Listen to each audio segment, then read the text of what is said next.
Hello, it's Dr. Maya. Wanted to make a quick video for you here as I'm grading the current event analysis assignment for Introduction to Sociology. I receive a lot of questions from folks when they get their grades back about what can they do to make their paper better next time. So I wanted to make this video. I got a paper that I would perceive as an A, and there were some problems with it here and there, which I'll go through here in this video, but I wanted to go through this line by line and just read it to you. This video might be a little bit long, so just get ready. If you want to know how to pump up your writing and get that A next time, this might be a good example to follow. So let's go for it. This current event analysis focuses on police violence against unarmed Black youth. And we're just going to read through it, and I'll tell you what comments I'm making and why I'm making them, and hopefully this will be a good tool for you as you continue to improve your writing. Hands up, don't shoot. Yellow and orange ribbons from a burning police car lit up a block. Police fired tear gas canisters to contain the crowds, and then they cite the source of that. That's a great attention getter for the beginning of the paper. It gives us an image that we're thinking of in our minds and sort of grabs the reader in right away. That's a great hook. So I like that beginning. A few minutes before the deviant behavior from protesters and the harmful retaliation from police officers erupted, a grand jury declined to indict police officer Darren Wilson in the fatal shooting of an unarmed Black teenager known as Michael Brown. Now, I made a few comments here, so let's go through them. Just a minor punctuation idea. When you're quoting something, you don't necessarily need to have a capital here. Just showing you this doesn't need to be capitalized, especially since this person is weaving the quote in. So let's talk about that. What do I mean by weaving a quote in? Now, in high school or before that, oftentimes we will be using quotes, and we'll just say something like, and Dr. Wells stated, comma, quotation, blah, blah, blah, and then end quotation, and use the appropriate in-text citation for that. That's a very simple way to do it, and we want to evolve past that. So what I'm really liking that this author here is doing is this person is actually weaving the quote in with his or her own language. So the sentence just sort of flows as its own sentence. That's one of the reasons that this does not need to be capitalized. So you'll see here, this person's writing a few minutes before the deviant behavior from protesters and the harmful retaliation from police officers erupted, and then goes into the quote as if it's part of the sentence, and then kind of comes back out of the quote here when they say known as Michael Brown. I really like that. That's what I mean by weaving the quote in. So when we're weaving the quote in with our own language, it really improves the flow of our writing and makes us to sound more sophisticated. So I really want people to start to work on that as you're trying to improve your writing, get into that college level writing that we're all striving for. Okay, so what did I say here? So the very next sentence down here starts with the Ferguson event. Now, the thing I want to draw your attention to is that the town of Ferguson was never mentioned yet until right here. So when you say the Ferguson event, it's kind of like, what Ferguson event? Even though obviously we can determine that we're talking about Darren Wilson and the fatal shooting of Michael Brown, you just want to be really careful and specific about the way that you're addressing things. So one way to do that would be to say in Ferguson, Missouri, right here, so that we understand that the Ferguson event relates to what you've just been talking about. So just a minor point. And then I said, yeah, great weaving of quotes here, which I just addressed. Moving on. The Ferguson event was a major controversial topic that sparked outrage. I just hit delete right here. We don't need major controversial topic, just the event was a controversial topic that sparked outrage because many individuals speculated that this officer-involved shooting of an unarmed African American was due to racial profiling. Wilson's actions and duties as a police officer were questioned amongst many. I wouldn't necessarily say things like amongst many because the next thing that I ask in my mind when I'm reading the paper is, well, amongst who? So you might want to just be more specific with everything that you're doing. Now, what did I say here? Exactly. Make this an active sentence with a specific identification of who is questioning. So rather than saying it passively, we all know what passive writing is. So we would want to start out with who is doing the questioning. So amongst many, amongst Black leaders, amongst other law enforcement personnel, amongst family members of the victim, amongst who, amongst whom. So we will start with that. So, let's say many in the community or community leaders, whoever you think is questioning, okay, which goes along with the research. So let's just say community leaders questioned Wilson's actions as a police officer. You see how that makes it an active sentence rather than passive? If you're confused on active versus passive, Google it. Okay, going on here. He fired a total of 12 shots in his encounter with Michael Brown. Before the St. Louis County grand jury, Wilson described a physical confrontation with Brown on the day of the shooting, Brown being the aggressor. Now, I see that this person is quoting here. It's a little bit choppy in terms of the flow. So remember what I said about weaving your quotes in. Perhaps this person could have just paraphrased this and made it flow a little bit better. You'll see here that the in-text citation is in the proper format, so that's good. Frustrated people had doubts about Wilson's police training and if his instincts to continuously shoot Brown were appropriate, since witnesses claimed that Brown had his hands up in the air. That is an active sentence. It's getting a little bit better. Now, I want this person to insert one more sentence here, such as, controversy erupted over whether aggression from Brown sparked this officer's violence or whether Wilson perhaps was simply profiling Brown because of his race. The reason I want that to be stuck there, one more sentence, is that then we jump over to the topic of racial profiling, but you haven't really talked about that yet here. So we want one more sentence bridging, this part to the end of the paragraph. The person could insert a sentence like that here and then move on to say, the topic of racial profiling can be analyzed through the sociological theories of functionalism and symbolic interactionism. Now that's a great start, that very first paragraph. Racial profiling relates to both prejudice and discrimination, which can be considered through the lens of functionalism. The person wrote, in fact, Henslin states that. Now, the in fact is not needed because when we say in fact, we are reinforcing a sentence that we just presented, and this isn't really to that point yet. All we're saying is that this can be considered through the lens of functionalism. It doesn't really need the in fact. So one of the things that we can start to do is read our papers out loud on the final draft so that we can recognize these kinds of things. Sometimes when we're writing, we're kind of going along and we don't understand how it sounds when somebody reads it. So when you're reading it out loud, you can kind of notice that the in fact right here is just not needed. Just minor stylistic things that make your writing sound so much more sophisticated, and that's where we're really trying to move towards. Okay, so I would just say Henslin states that it is possible to arrange the social environment to generate either positive or negative feelings about people and how prejudice arises if we pit groups against one another. Now, doesn't that sentence sound sort of awkward? The comment that I made here is that the flow seems awkward. Is this a direct quote?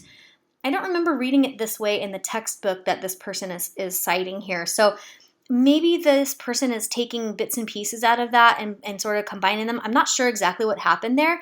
Or, maybe this textbook author made it choppy like that. And in some cases, we can see that, of course, people are human and sometimes things get published that aren't exactly, perfect.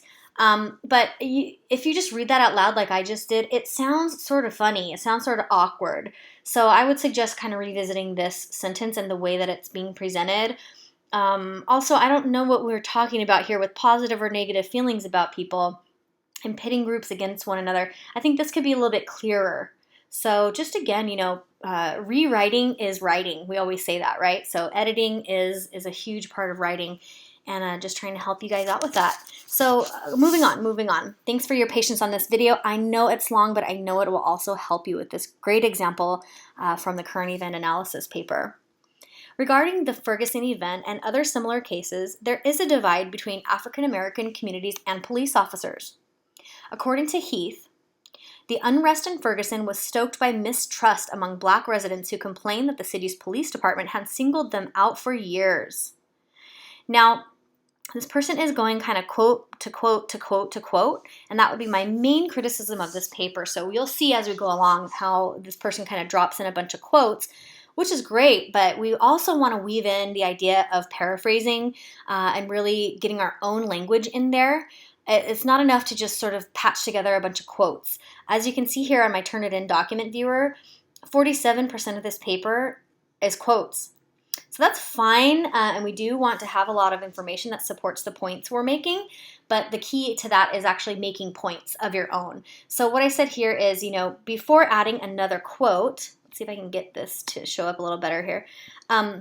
Before adding another quote, it would be best to insert a sentence directly talking about functionalism and its relation to this social issue right here.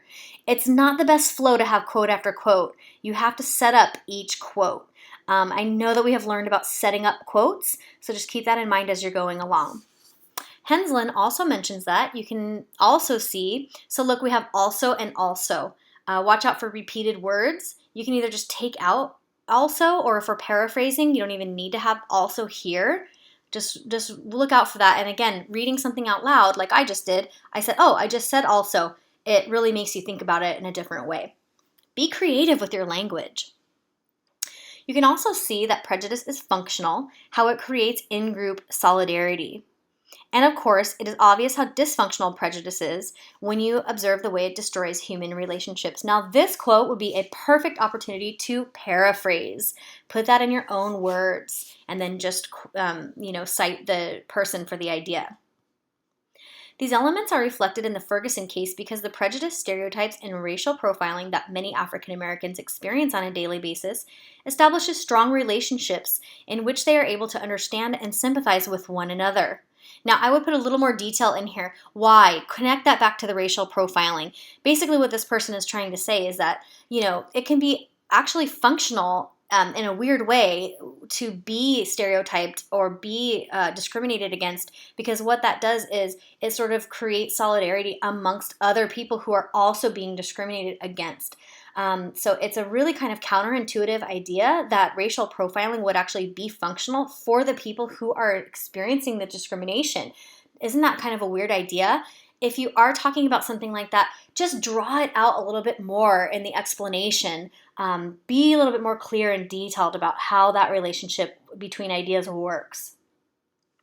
On the other hand, police officers are seen as racist and not appreciated for their efforts in service to these particular communities, which represents the dysfunctional component. We could also say that, of course, the obvious part of facing discrimination, it's dysfunctional for one's life. Not being able to walk down the street as a black teenager in an urban area without being stopped every 10 feet and asked for ID or harassed, that's super dysfunctional, right? So that's kind of an obvious point to make. But let's not lose that here in the paper and get, too complicated at the expense of talking about the basics. Drell and Altman suggest that young African-American males feel disrespected by police, harassed, singled out for stops, even though they aren't doing anything wrong. Now, that's what I just said is the dysfunctional aspect of this. Police don't approach them with an attitude of respect. They don't calmly explain why they're doing what they're doing. They are seen as trying to dominate rather than serve and protect. Again, this is a huge, long quote. It's more than 4 lines. It's quote after quote. Okay, we're dropping this in again here. Paraphrase, paraphrase, paraphrase. Put these things in your own idea, in your own words. Talk about your own ideas and just use these as support. That's a really important point. These quotes are being dropped in as support. These things are being cited as support for your own argument, for your own ideas. They're not supposed to substitute for the ideas themselves. Okay, moving on. This perspective from African American men reflects the unfair treatment they feel and encounter. In comparison, the police believe that racial profiling reduces crime in neighborhoods and is part of a standard protocol when they sense suspicious activity. Something like this needs a source, okay? The police believe. When you're telling me what somebody else believes, you need a source. In addition, Chan argues that what critics label as racially motivated practices, police view as sound work-related criminal profiling. Now, those two things could be combined, and Chan would be the source for that information. So this is not in addition. This is actually Chan that's saying this first sentence, what the idea is behind this first sentence. I hope that makes sense to you. Cannell, again, we're going from Chan to Cannell, directly from quote to quote. We just really have to watch out for that. Cannell supports this opinion as well and mentions law enforcement officers rely on their training and experience when developing a case, and if their expertise leads them to believe that a subject is involved in or about to be involved in criminal activity, this belief should not be discounted simply because it was based partly on the subject's race or ethnicity. As a result, racial profiling does incorporate both functional and dysfunctional components, which combine as functionalism. I love that sentence. It describes and displays a great grasp of the sociological concept of functionalism.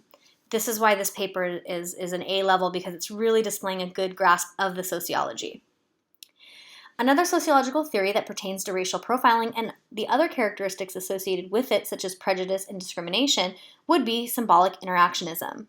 Symbolic interactionists stress that the labels we learn affect the ways we perceive people. If we apply a label to a group, we tend to perceive its members as all alike. Young African American men are portrayed as dangerous criminals who are involved with gangs. Now, when you say something like that, I say, by whom? Portrayed by whom? By the media, by law enforcement agencies, by whom? Okay, be specific. These labels and stereotypes are powerful since they influence the interactions of individuals who encounter them. For example, Crank states that, when I look for concentrations of violent crime, I find them in areas that also have a large percentage of African American minority members. These areas have very high levels of violent and property crime, with aggressive gang confrontations leading to shootings, and with African American community members the most highly victimized in the city. Now, this is again, try and get away from using one big quote after another. Nearly half of this paper is quotes. You want to incorporate more of your own writing? Try paraphrasing at least half of these. I know I'm saying that over and over, but it's like the one problem with this paper that could be easily fixed by paraphrasing. Here we go, another quote. Some stereotypes not only justify prejudice and discrimination, but also produce the behavior depicted in the stereotype. This idea of self-fulfilling stereotypes means that African Americans are likely to engage in the behavior that is expected of them. This would be a perfect place to bring in labeling theory. Who remembers labeling theory? This is just a video, so obviously you aren't going to be able to answer me, but you could put it in the comments if you'd like. This would be a great place to put that in. Since they are perceived as criminals from certain labels and stereotypes, they will eventually believe that being convicted as a criminal is supposed to be part of their lifestyle. As a result, blacks are more likely than others to be arrested in almost every city for almost every type of crime. Nationwide, black people are arrested at higher rates for crimes as serious as murder and assault, and as minor as loitering and marijuana possession. There should be a paragraph here. It's a separate idea, okay? In order to further support this perspective and how it connects to racial profiling, FBI Director James Comey states that a police officer, whether white or black, now if you are quoting within a quote, this should be a singular quote, okay, like this. Okay, see that? A quote within a quote. Just a little punctuation lesson there. Has a different reaction to two young black men on the side of the street than he does to two white men, because the black men look like so many others the officer has locked up. Another small punctuation point is that when we're talking about race, these should be capitalized. We're talking about black men or white men, it should be capitalized. I think I wrote this a little earlier in the paper. So let's just add that there. Just a little side note, for sociologists, we often write about race and should be capitalized. Okay, these reasons explain why symbolic interactionism can be applied towards racial profiling. Here's my comment here. Be more explicit about how the theory applies. Just one extra sentence about the meaning and symbolism of black versus white in a criminal context would really strengthen the point here. So this person's sort of talking around the point that they're making, that, we attach certain meanings to certain types of people. And because of those meanings, we act towards them in a certain way. We also act towards ourselves in a certain way based on the meanings that we're associating with labels that we have been given by others, or labels that we've given ourselves. So just one or two explicit sentences talking about that would really strengthen this section a lot. Overall, a combination of sociological theories would be the best approach for understanding racial profiling. Both functionalism and symbolic interactionism can be considered as the approaches that would better explain racial profiling, and also other factors relating to it, such as prejudice and discrimination.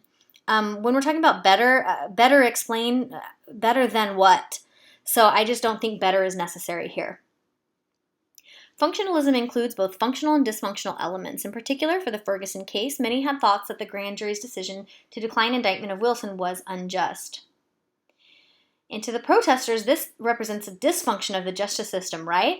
So say that. You'll see a theme here. I want you to be really explicit with your writing, really detailed and explicit. Protesters included a majority of African Americans who could sympathize with a similar situation that occurred to Brown. That's a little bit of an awkward sentence. Again, when you read it out loud, we can kind of tell. Yet, a divide between African Americans and police officers became more prominent. I'm not sure what that means. I said, what's up with this sentence? Not really sure what that's doing there.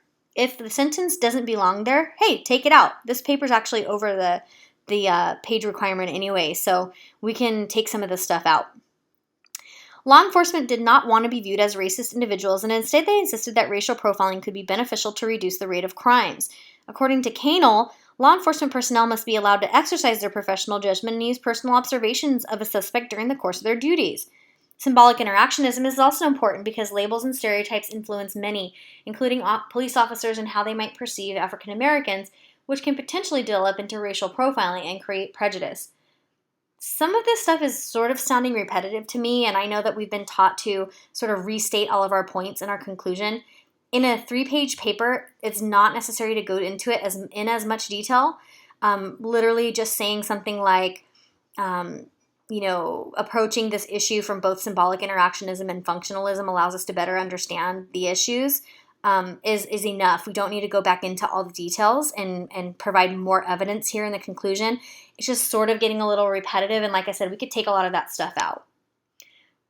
Racial profiling is still a controversial topic and an ongoing debate that remains among African Americans and other minority groups. Overall, I think the conclusion could be a lot stronger here, talking about maybe different ways that we could approach looking at this issue, how those two theories could interact with each other to explain the issue, something like that. I think it could be a little bit stronger. But again, this is one of the best papers that I received for this assignment, so we're using it as an example of a good job done. So going in here to the references, one of the things that you'll notice immediately is that it's formatted correctly. A little side tip for anyone writing anything for any class ever in life is format things correctly, proofread, make it look good, make it look classy.